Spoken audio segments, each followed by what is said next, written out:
For Uganda to achieve a middle class economy, if we don't have infrastructure, then we are at a loss.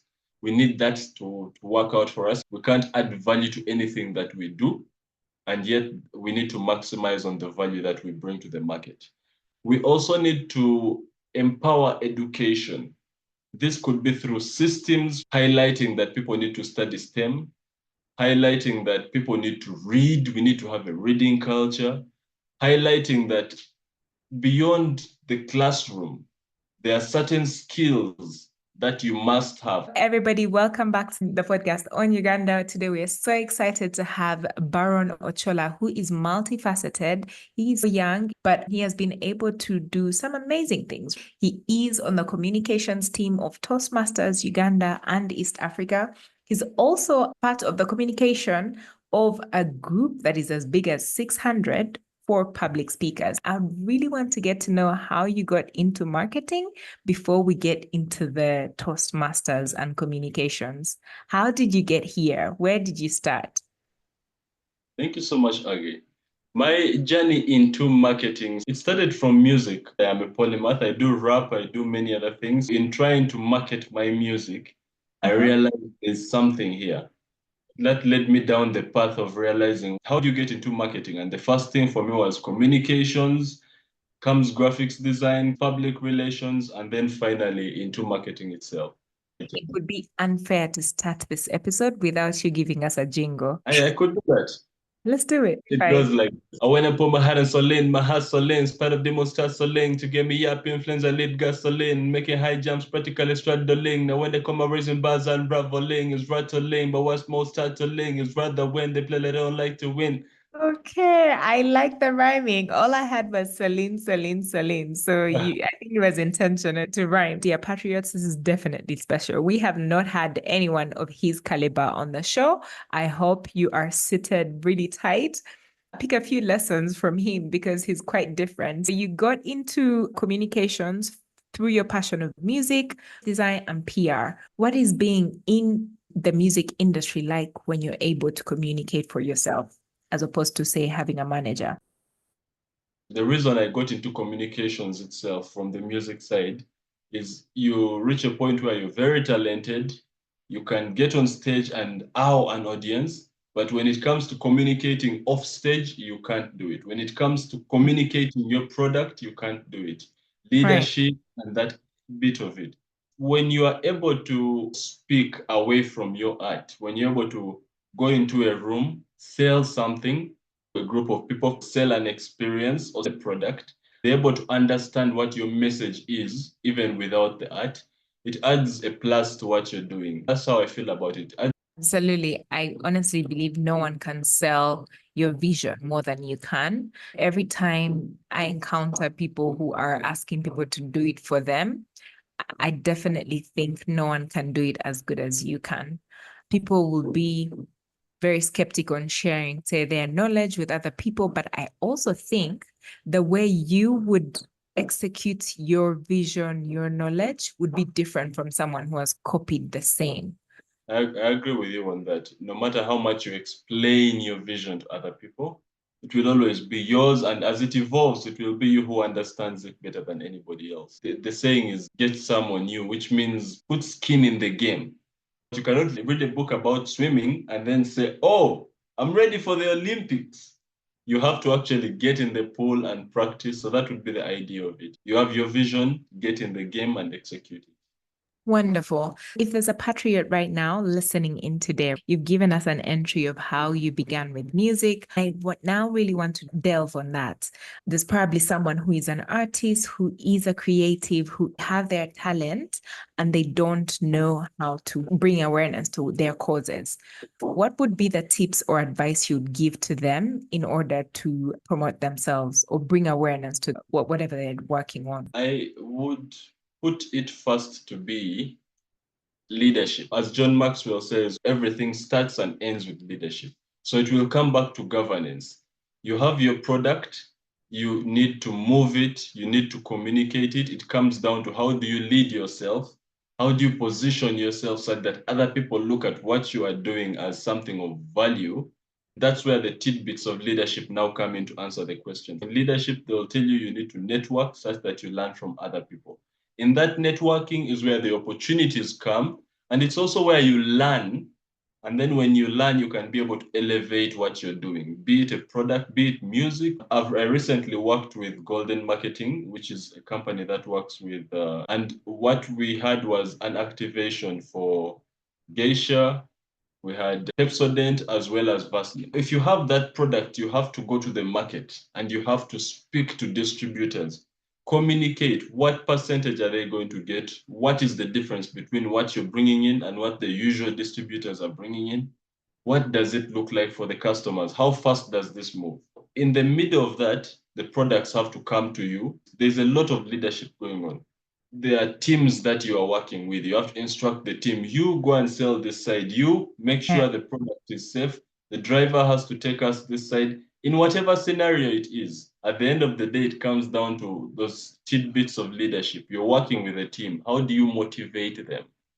You have emotional intelligence when you're dealing with them, because there's somebody whom you're going to speak to and he has an opportunity for you, but he does not like how you approach him or how you approach things.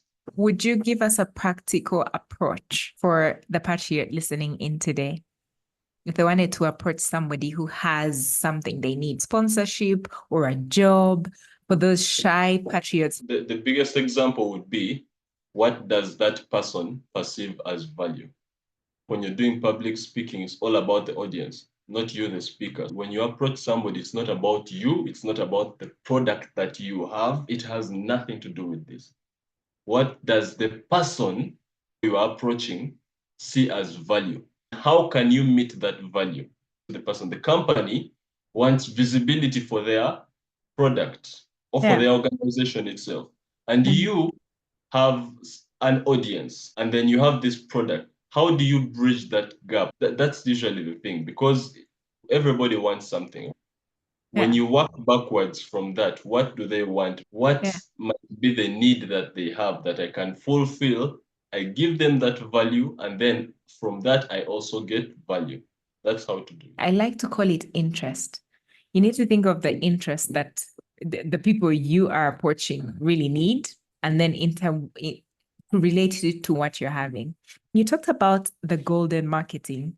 What are the lessons you derived from working with a big brand like Unilever? The biggest lesson I got is that you have to be agile. And this is no pun intended to agile media, because we have teams all over the country selling. And these days we are digital, so you coordinate, you can see what is happening across the country with one text message. You also have competition from other companies. You have to know which side of the market can I go to and be able to make something. You have to always be on your toes. It's also the same with getting feedback back to the company. Hey, this is not moving. Can we try this other strategy? So in essence, you do not stop moving, but you have to stay on your toes, keep trying new tactics, learn this, learn that. If that doesn't work, change. If it works today, but it doesn't work tomorrow, you have to be flexible enough to jump away from it and go to what. In your point of view, Baron, what would be then the communication skills a young person fresh out of university would need to thrive in such a market that works with golden marketing? There's the leadership as well, but the first thing would be communication. I was a team's leader on my first attempt at working with golden marketing. Nice. What made me a team leader is because they saw that I had leadership and communication skills. That means I can lead a team and I can communicate the vision. I can motivate them. I can show them which direction we are going. In my team, I had people who had worked with golden marketing for a good number of years. Not that they were not good, but this skill that they have not yet honed is taking away from where they could possibly be and what they could possibly be doing. So that communication and leadership element, the communication part of it is important, because as human beings, the first thing that we will always have is conflict, whether we like it or not. Conflict can only be dealt with through clear communication. Yeah. That's what makes the difference. So everybody, communication is the first key. Better be clear than clever, so people really do understand you. And as you can tell, you can hear Baron's voice. He's very young. He also looks very young. Baron, what in your experience leading a team as a young person is the most challenging? In the day and age that we live in, leading a team is challenging because not many people have already decided what they want. It is very easy to lead purposeful people. If you know what you want, then I am easily going to know how to help you get there. Right. So even while we have to meet your needs and the needs of the company that we are working with, when you know what you want, it's very easy to make them meet and then we can follow through. It's easy for me to know that, hey, this person is on my team because they want this. So I can meet your needs and meet the organization's needs without much fuss because I know I'm not the type of leader who is going to try to coerce somebody. I would rather inspire you to it or you get to it on your own in one way or another.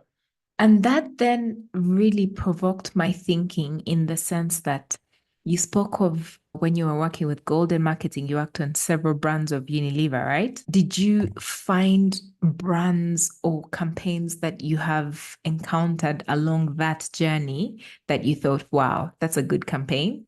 Or the way the brand's promotional execution impressed you?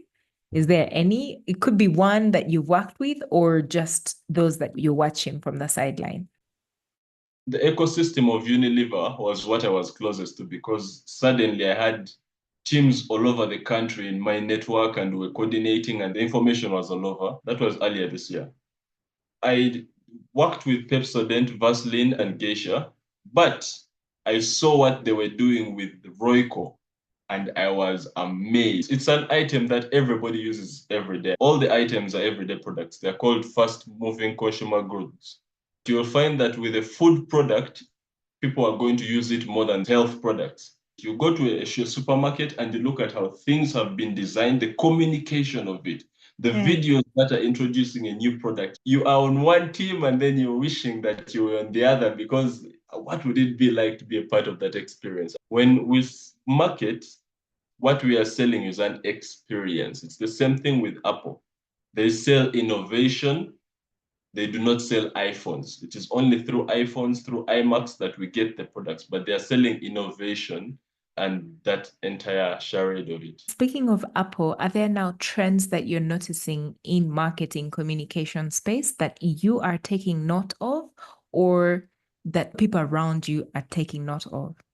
Yes, the elephant in the room, artificial intelligence. Now, there are two elephants in the room, I would say, but one we've been with for a while, and that is the digital migration, where everything is online, you market online, you literally can sell a product without meeting a customer. AI is now helping us to understand market trends, communicate them, and that is something that everybody needs to catch on to because in marketing there is market research in which you have to deal with data and data analysis. And for you to get a better picture of what the market wants and how to meet this demand, we need the assistance of artificial intelligence. I'm really enjoying using AI tools, at least for everything, even for the podcast alone. The efficiency rate has gone up 10 times more than we ever could have imagined. I absolutely agree with that. When I'm giving my podcast masterclasses, I really advocate for people to try it. Try AI, give some prompts to AI for you to be able to get something out of it and then get thinking. That's interesting to know. What do you think then are the opportunities, in your opinion? For young communicators, what should they be picking up on for an investor out there that would want to invest in this communication industry? From your perspective, what do you see is an opportunity? As far as the communication industry, the the deeper you go into marketing and communication, both become really big principles. It's hard to keep them as one. As far as communication, I will say the same way we are meeting today. We are meeting virtually. Who is to say you can't have 60 countries in one meeting? There's information that I get to interact with, and I will never meet the people who worked on that information physically.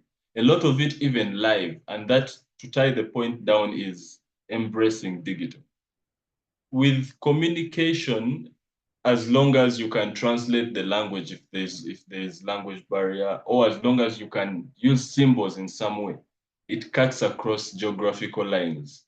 That means you can communicate your message and have your influence, of which everything at the end of the day comes back to influence, and have your influence reach as far as every corner of the world, all through digital. I would tell young people embrace Zoom. I worked with youth in YMCA where I did my diploma in journalism and mass communication. And while there, I was part of a public speaking club, the Rotaract Club, for which I'm the charter president. I was in the Guild Council. I can easily speak from a point of authority about where young people's minds are. Young people are looking at some of these things like they are passing by.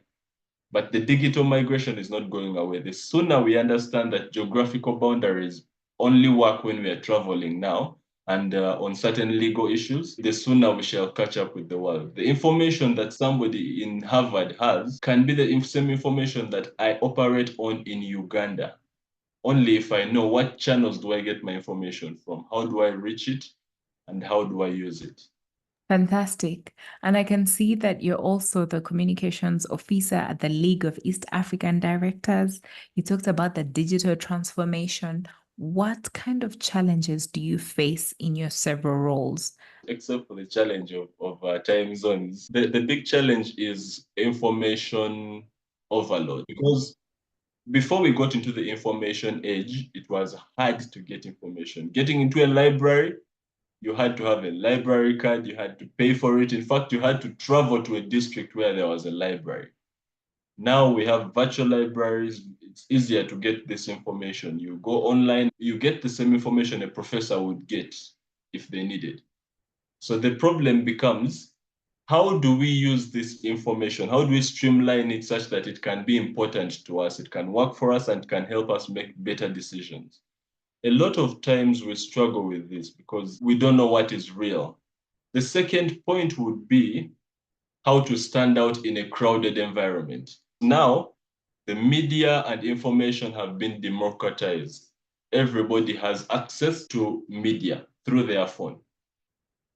How do you stand out in this environment? It's very hard. It has to be cutting edge. A lot of times you'll find younger people doing more non-intellectual stuff to stand out. The third point would be crisis management. How do you handle your narrative? How do you manage your own side of a story where there are so many other sides of stories coming in? It's very hard to know what is real and what is not. And how do you use then design to actually tell your story?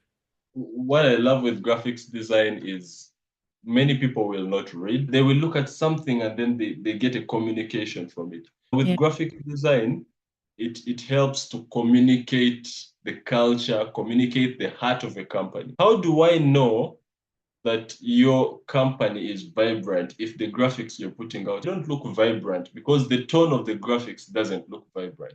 So graphics is just one simple way of catching people's eyes, and then you can draw them in to get more information about you. That is the easiest way of marketing. We are visual creatures. It's better for us to look at something visual, and then we can go into the other elements of it. That's how graphics designers have. Specifically, for me, graphics design has been a way of touche marketing myself. Not many people can do graphics design, but every meeting, every podcast, every conference, everything that we need to communicate needs graphics. That has helped me because whenever I come into any conversation, they say, oh, he's a public speaker, he's a journalist, he's this, okay, he's in the room.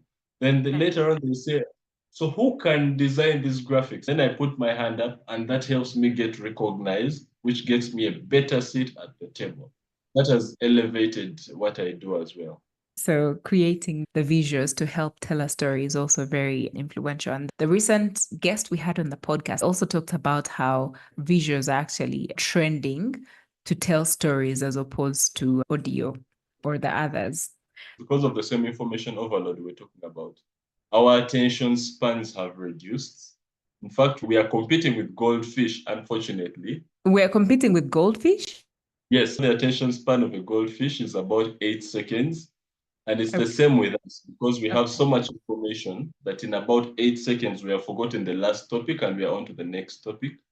So when you have something, first off, a story, and then you can communicate it visually, then you stand a chance of capturing people's attention, and then you can sell to them better stories. Yeah. I'm quite impressed with what you're sharing with us, Baron. What kind of impact would you like your leadership to bring about? When I started understanding leadership, the concept of it, and learning what it is intentionally, it was with Africa Youth Leadership Forum. It's Mhm. an organization that reaches out to schools.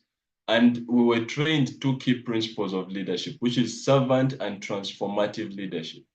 So Mm. whenever I speak leadership, I have understood that if you're not ready to serve, you're not ready to lead. But also when you're leading, you have to be implementing a change of some sort at any one point. Right. The goal becomes transformation. How can people transform their lives using the information that we are giving them? How can I make one statement that will change your perception of life?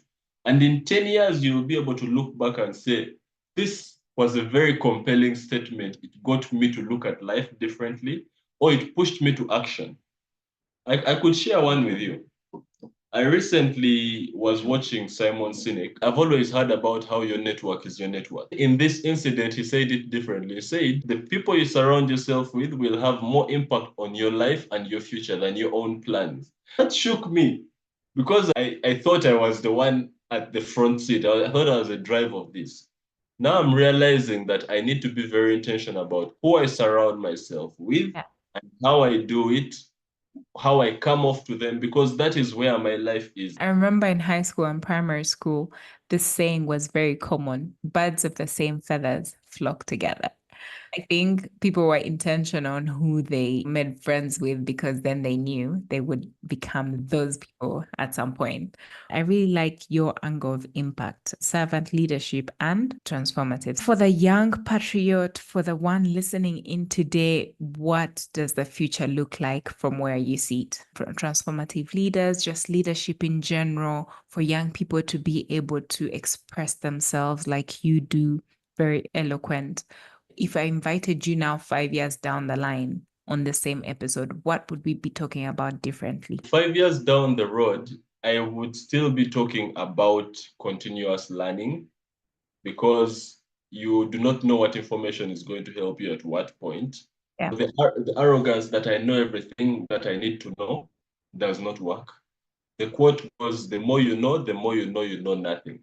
We need to keep learning. It may not even be something around your field of work, but just pick up some information from anything and it will add up together at some point. The next thing that I would tell young people, because I recognize that we live different lives, it's hard to tell somebody, this is exactly what it should be. We all have circumstances in life. We all have excuses, you could call it, and they are valid. We come from broken families, we come from uncertainty, we come from poverty, we come from all these. They are 100% valid. We cannot afford to approach life from a point of victimhood. So you have to approach life from an empowered, authentic point. Yeah. That means you have to ask yourself, how do I put myself in a position that I am able to succeed, I am able to win, I am able to achieve what I want to achieve? That question will go differently for other people because if you're like me, you love communication, then you have to learn public speaking. If you love to farm, then you have to learn value addition. If you said that at the end of the day, when you come into a conversation, before you even come in, people look at you and say, hey, that person deserves to be in this room. Yeah. You have to put yourself in a position where people will say, that person, they're sure to succeed. Yeah. And to break it down into practical points, what are your habits? What are those things that you do repeatedly that people would look at and say, if they keep going along that path, they're surely going to get what they're looking for. They are going to achieve it. So that's what I would say. Yeah, it starts with self-searching. Like you said at the start of this conversation, you need to know what you want for you to be able to position yourself in those places that you might contribute in one way or the other. Is that why you're involved in so many different initiatives, marathons, Rotary, YMCA? Huh? Yes, it is. I realize the concept of Ubuntu. Mm-hmm. Mm-hmm. The concept of Ubuntu for our listeners is the concept of community. This concept is that we cannot do things alone. It takes a village to achieve anything. It comes to a quote that says, if you want to go fast, go alone. If you want to go far, go together. That helps me to realize if I want to succeed, I need to learn leadership. If I need to learn leadership, I can't be an island. I need people. But are those people here? Not yet. Okay, we need to empower as many people. How do we empower as many people? I can't go walking to one person and say, hey, this is the information you need to get empowered. So we need to find where people are already meeting or something of the sort. That has led me to get the privilege of being the charter president of the Rotary Club of YMCA, Wandege of Wambo. I was Yeah. also charter president of the Gavos Public Speaking Club for YMCA. I was also in Guild Council. I was also in Africa Youth Leadership Forum as a coordinator, Red Mm-hmm. Cross as well. It was basically dipping your toes everywhere as long as there is a community there and then you impact each other. So that's the idea. It's really Ubuntu. I love that you're also a timekeeper. You try to log in at 7:30. It's very rare that you find people in our town respect time. I really like that about you. So are you ready for the very last question we ask every guest that comes onto the podcast? Absolutely. What do you think it's going to take for Uganda to achieve a middle class economy, Baron? I think for Uganda to achieve a middle class economy, we have to invest on infrastructure because we need that to work out for us. If we don't have infrastructure, then we are at a loss. We can't add value to anything that we do, and yet we need to maximize on the value that we bring to the market. We also need to empower education. This could be through systems highlighting that people need to study STEM, highlighting that people need to read, we need to have a reading culture, highlighting that beyond the classroom, there are certain skills that you must have. Can you run a meeting? No. Then why are you trying to be a manager? First, learn how to run a meeting. But are you taught how to run a meeting in class? That's another aspect of it. The third would be about the digital world. There are a lot of things that we have to embrace. When we raise our children right now, we don't raise them for 2024 because 2024 is already gone in their eyes, even 2025. We have to raise them for 2035 when they will be there. What is going to be valuable in 2025? That is where our entire system needs to shift to. If there was a policymaker listening into this conversation or just a change maker, if you had the power to change one thing, what would it be that you'd change? And what would you want government? You talked of infrastructure. What change would you want to see? The big change I would want to see is to empower young leaders to understand leadership because only through leadership can they change their corner of the world. They can sweep their veranda, and when everybody sweeps their veranda, the whole world becomes cleaner. Some leaders are born, I've heard, but I firmly believe that leaders are made. So that means the same way we join school and we do not know science, we do not know mathematics, we do not know English, it's the same way that we can actually learn leadership as an actual course. The same way you will get called and say, hey, Agi, come and speak to this group of people about leadership. Now imagine if children were hearing about leadership from a young age. By the time they reached senior six, they had about 12 years of experience in leadership, even if they were just hearing about it, then we would have a transformed country. I would say that is it, because the future is on the young people. The call to action would be the same way the leaders usually say, the future is tomorrow, you are the future. They, as the future now, what are they doing to prepare the future tomorrow for the future tomorrow? That's a question for you, the leader, the young patriot listening today. Are you planning for the future for tomorrow? So thank you so much, Baron Ochola. Thank you so much for making time this evening. I think your insights have been well received. Like I have enjoyed them. Yes, I do. I really appreciate the opportunity to be hosted here and to be engaged. My Yeah. parting words to the audience itself would be that you can't wait. Start where you are, start with what you have, but you can't wait. The hardest part is always starting. I think it was Zig Ziglar who said, you don't have to be great to start, but you have to start to be great. So just start with what you have. Yeah. Whatever vision you have, even if you feel the vision is not yet there, you're allowed to readjust the vision as you go. But you're not allowed to give us an excuse of why you didn't start. Patriots, you had it straight from Byron. You had it from the horse's mouth. You need to start where you are on whatever thing you have to work on. Just start where you are. For those wanting to start a podcast, you can start with your phone. You don't need the whole high-end state of the art studios. You can start where you are and make a difference. Thank you so much, Baron. I am so glad we have met the time. That was really nice. What do you think? That was incredible. Thank you so much. The record label. When do you start with this? This is a dream of yours. Is it I still alive and well? The record label, the way I did it is after high school, I had been in boarding from primary one Yeah. until senior four. So I was very exhausted. After senior six, I said I needed a break. I spoke to my parents and they were able to get me music equipment. What I did is I would set it up at home and then call a producer. But when you have a studio, there are many creatives who don't have.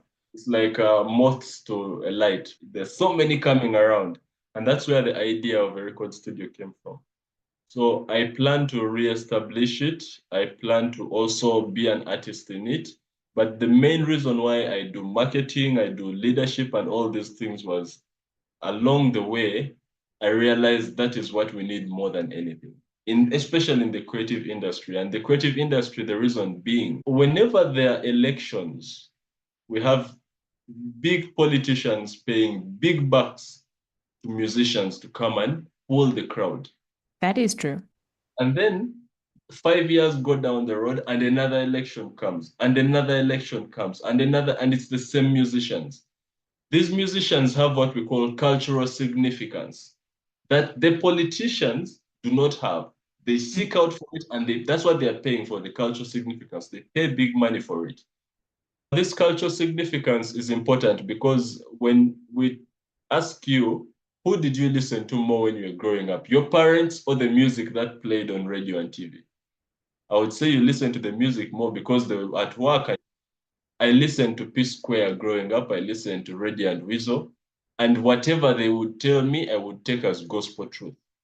What impact would it be if that person at that point pointed me in a certain direction of empowerment? What type of impact? That is the impact that we are looking at.